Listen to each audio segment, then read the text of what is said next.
Welcome Memoir viewers, and today talking about how I had to take a break, not just from making these videos, which I enjoy doing, but just from my entire life. About a week ago now, my mental state was so bad, my friend had to call an ambulance for me because I was suicidal, with full intentions of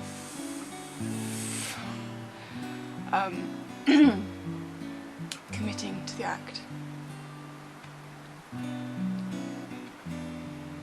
And just, disclaimer now, trigger warnings for, suicide and shit. A week ago, everything hit me at once. The fact that I'd lost my job, the fact that I had no life, no friends. I had nothing to get up for in the morning. And it all hit me really hard, very, very quickly. And because of that, it became very hard to think of why I should keep living. And all the reasons to stop became very apparent. And I was suicidal once before, and I planned it, but the way I felt was literal. I don't even know if there's words to describe it. I just felt so done with being alive. Like, not even just being done at being in my life, just being done being alive. Because the world didn't feel very forgiving. And it didn't feel like it was going to get better. For me or for anyone. And I felt as if my existence was just a burden on everyone else's life.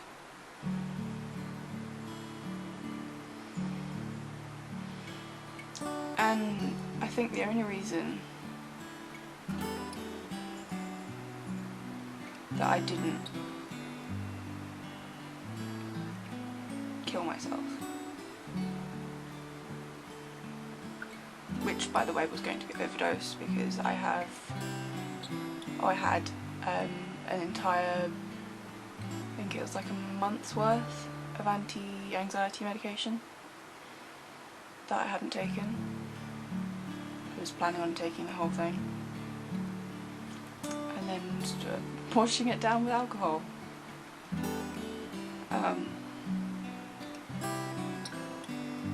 Don't know if that would have killed me, but would certainly have done some sort of damage. But the only reason I didn't do it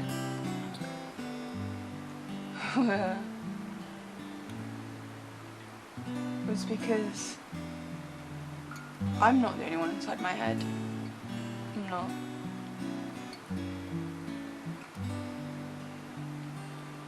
I have at least 2 other people in my head. And at first I thought it might have been DID, but I didn't fit the criteria, not fully. And I've known about these people in my head for a long time, but they didn't want to die. And so even when I was completely done with being alive, they weren't. And they just... I was pretty much locked in my bed by these other people in my head. And they didn't try and comfort me, not with words. They just refused to give up on their life. And since we all share the same physical form, it meant they had to protect it. and it seems kind of nuts.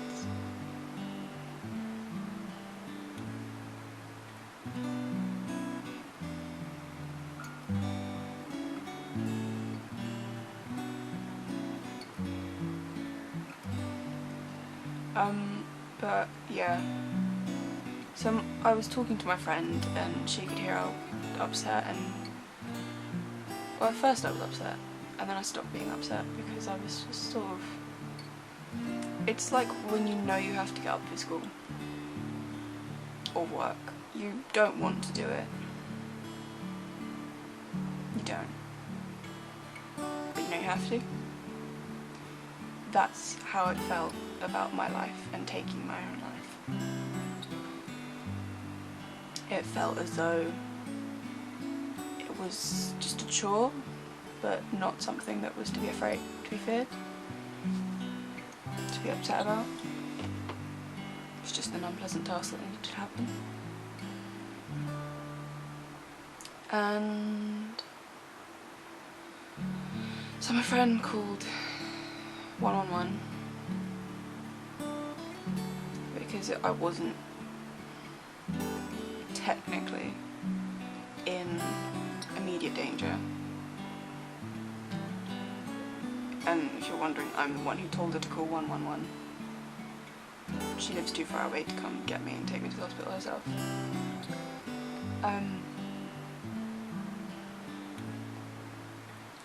But I only suggested that because of the other people in my head. I didn't really care. But also because at this point it was really early in the morning, I didn't want to wake my housemates up, so I went and sat outside. It wasn't particularly cold, but I think it was like 14, 15 degrees. And it took the ambulance about an hour and a half to 2 hours to get to me.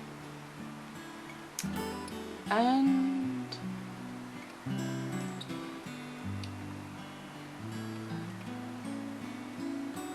I don't really remember the wait.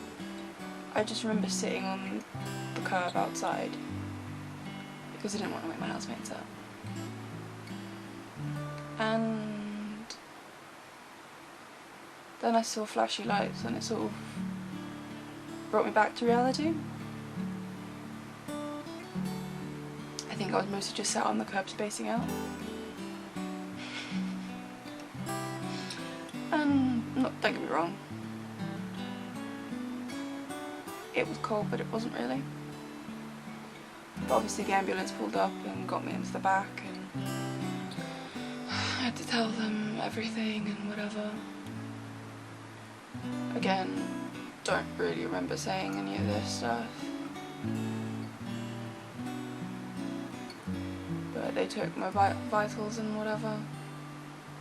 And then were like, oh yeah, because we plan on suicide and yada yada yada. And take you to the hospital so you can talk to someone. And then, oh yeah, I gave them my drugs. I had no use for them, and it was just easy to give up the temptation. So yeah, we took me to the hospital. I sat in the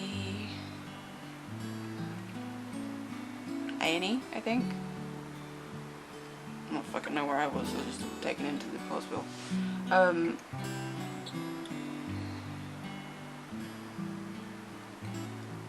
I hadn't realised quite how much of a trigger hospitals were for me, because I've avoided them since my mother died.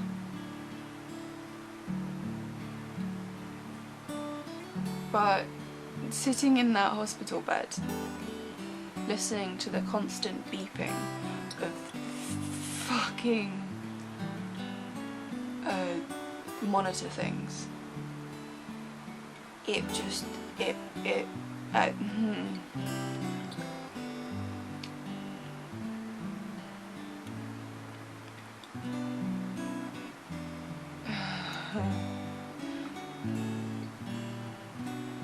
my anxiety spiked so hard I didn't even realise it could get to such a level without...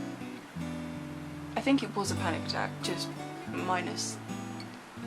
I don't even know. It was just a bit...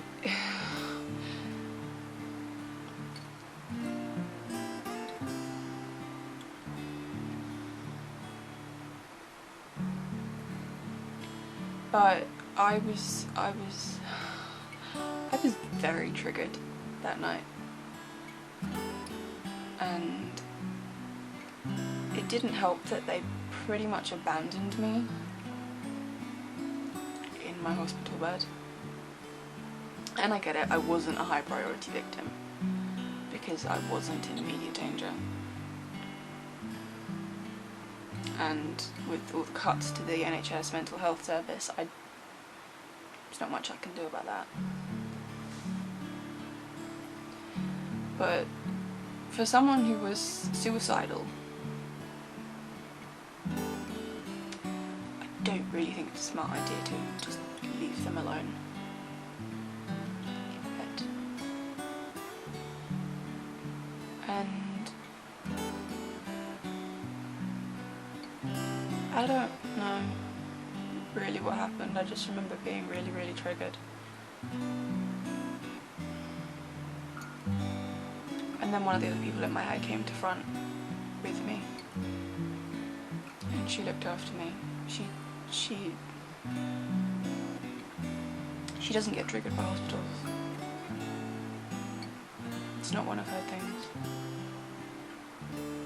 And so when they eventually got round to me, some stupid woman who clearly does not understand mental health took me into a room to talk about my problems, which I believe we did.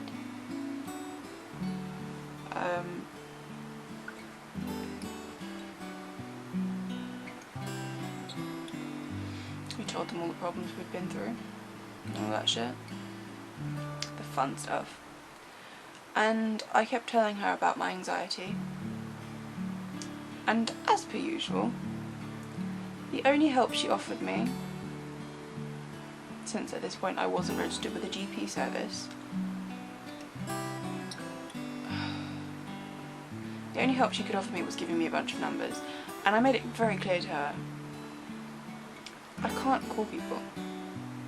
My anxiety does not allow me to, unless I know the people already. And she was just like, I'm sure it's very hard, but if you're in that sort of state, you know, it's better to call. And I'm like, yeah, I'm aware of that, but, you know, just because I'm in a shit state does not mean I'm any more likely to be able to fucking call these people than if I'm in a normal state. And I just got so,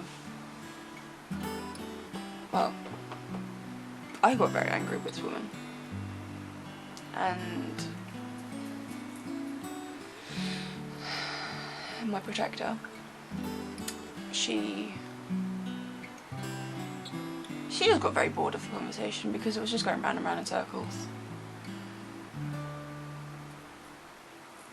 And then I was discharged and told to go home. 4 in the morning by myself. And I wasn't expecting them to, you know, just get an ambulance to take me home or whatever, but like,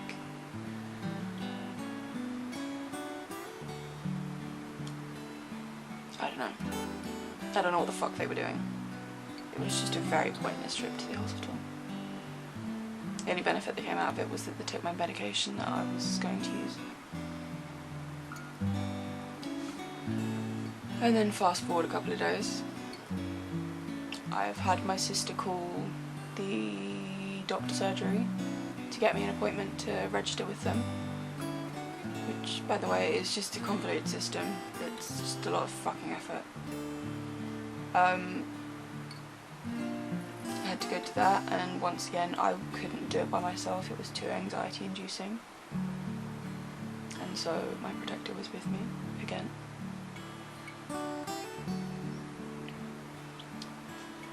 And we managed to register and get an appointment with the doctor. Managed to sit outside for the first time and eat in I don't know how many years. I'm pretty sure that's because of my protector, because she's not got the irrational fears that I have of bugs.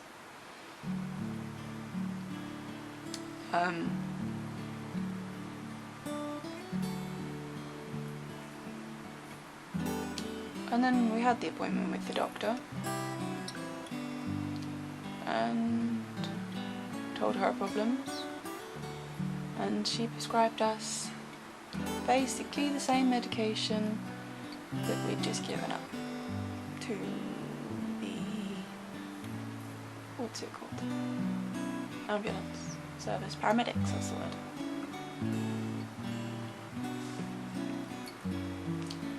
We'd just given that up, and she gave us more.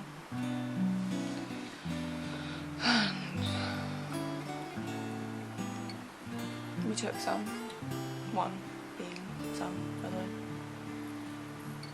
because at this point I'm not actively suicidal. Again, wouldn't particularly care if I died today or tomorrow, but not actively suicidal. But I quickly realised that I needed a break. But I realised this without realising it at the time. And then so flash forward to the next day, and I have a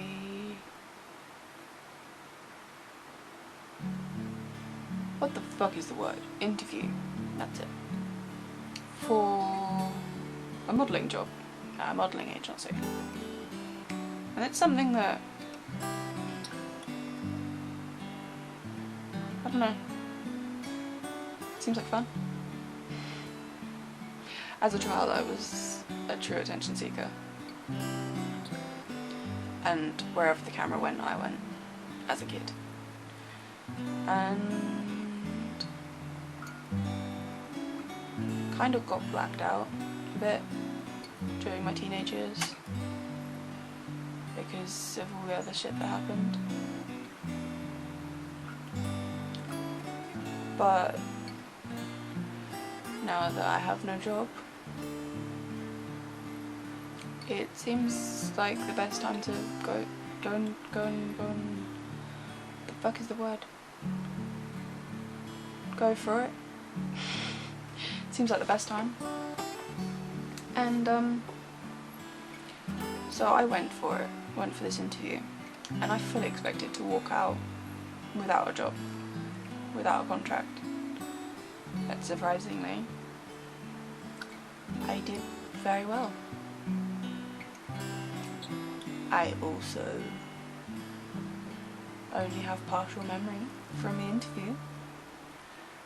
But again, that's because my protector came out. Or my little.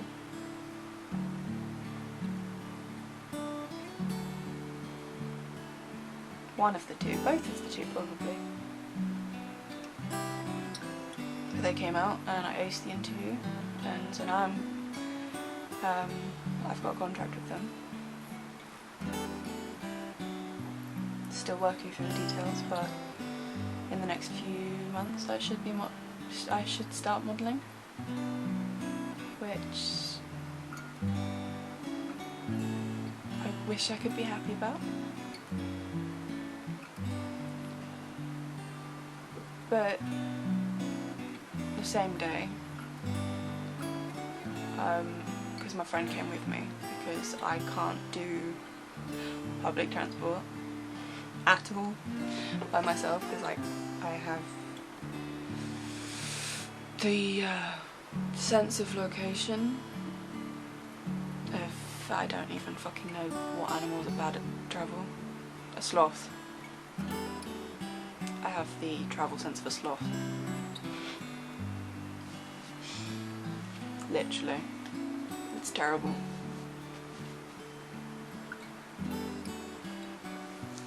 But yeah, so the same day we went and hung out with my friend's friend, which was alright. But by the time we left her friend's friend, it was my friend's friend. It was gone midnight. And my friend had to drive an hour home. And I wasn't comfortable letting her drive alone. She's a new driver, and yeah, so I said I'd go home with her, give her company as well. And so for the last 4 days, I think, I've been staying with her. And it's been fun, we've been doing things every day.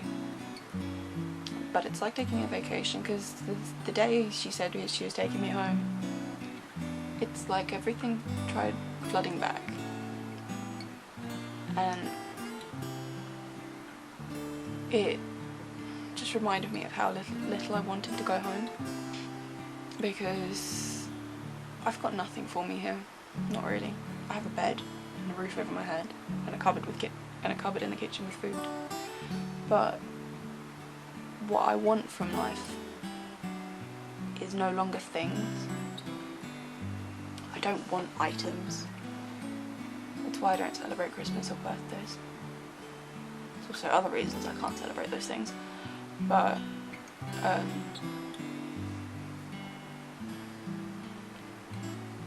I don't want things anymore.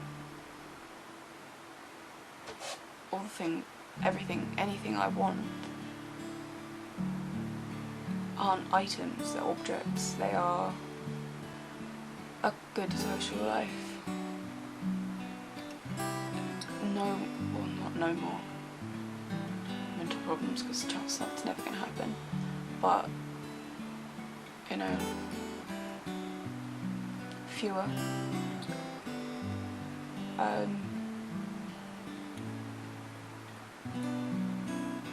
I want to be able to deal with my trauma without dissociating from it.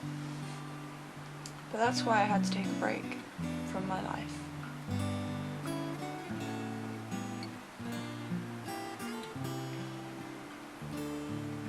And I'm still on the hunt for a part-time job, because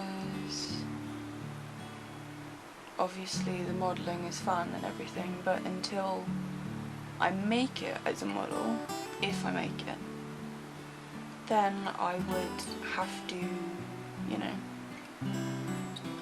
pay my rent somehow.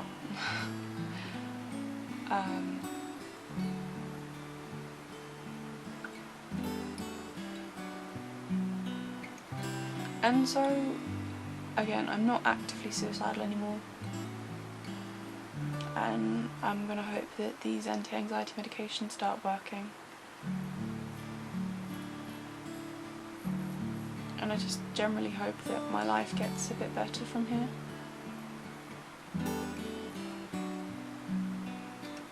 I think my protector's with me.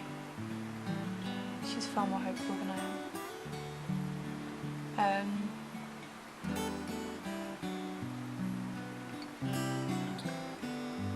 But anyway, thank you for watching. Please like my Facebook page, it's linked below. You know, like and subscribe if you want to know more about me and my life and my attempts at living a human life with all my mental problems. And I hope the camera quality is better on this one because it's a new camera. But anyway, thank you for watching. Peace out. I will see you in the next vlog. Goodbye.